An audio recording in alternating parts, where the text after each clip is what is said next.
କାହାକୁ ପାଇବା ଆଶାରେ ନିଜର ମୂଲ୍ୟବାନ ସମୟ ନଷ୍ଟ କର ନାହିଁ। ଯିଏ ଭାଗ୍ୟରେ ଅଛି ସମୟ ହେଲେ ସେ ଠିକ୍ ଆସିଯିବ। କାହାକୁ ପାଇବା ନ ପାଇବା ବଡ଼ କଥା ନୁହେଁ, ବଡ଼ କଥା ହେଉଛି କଥା ଦେଇ କଥା ରଖିବା।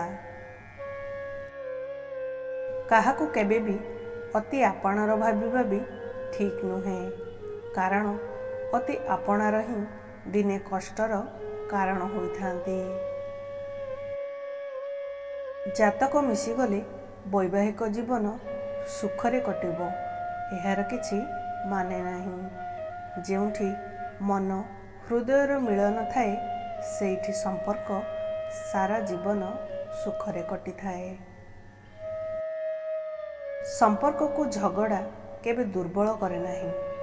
ଛୋଟ ଛୋଟ ଭୁଲ ବୁଝାମଣାରେ ସମ୍ପର୍କ ଦୁର୍ବଳ ହୋଇଯାଏ। ଜୀବନରେ ସାଇତି ରଖିବା ପାଇଁ ଯଦି କିଛି ଥାଏ ତେବେ ତାହା ହେଉଛି ଚରିତ୍ର। ଥରେ ଦାଗ ଲାଗିଗଲେ କେବେ ଲିଭେଇ ହୁଏ ନାହିଁ।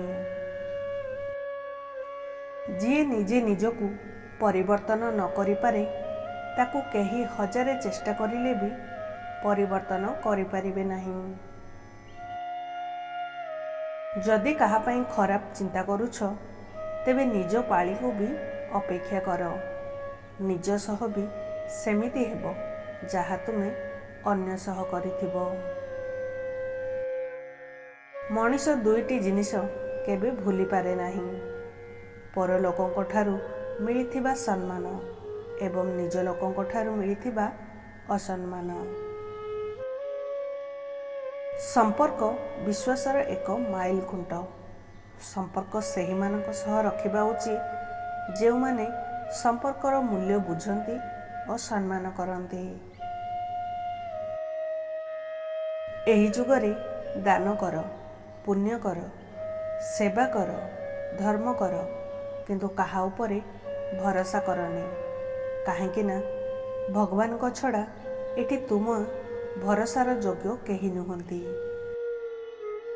ଦର୍ଶକ ବନ୍ଧୁ, ଯଦି ଏହି ଭିଡ଼ିଓଟି ଆପଣମାନଙ୍କୁ ଭଲ ଲାଗିଲା ତେବେ ଗୋଟିଏ ଲାଇକ୍ କରିବା ସହିତ ଏହାକୁ ସେୟାର ମଧ୍ୟ କରିଦିଅନ୍ତୁ। ଏମିତି ନୂଆ ନୂଆ ଭିଡ଼ିଓ ଦେଖିବା ପାଇଁ ଆପଣ ଆମ ଚ୍ୟାନେଲକୁ ସବସ୍କ୍ରାଇବ୍ ମଧ୍ୟ କରିଦିଅନ୍ତୁ।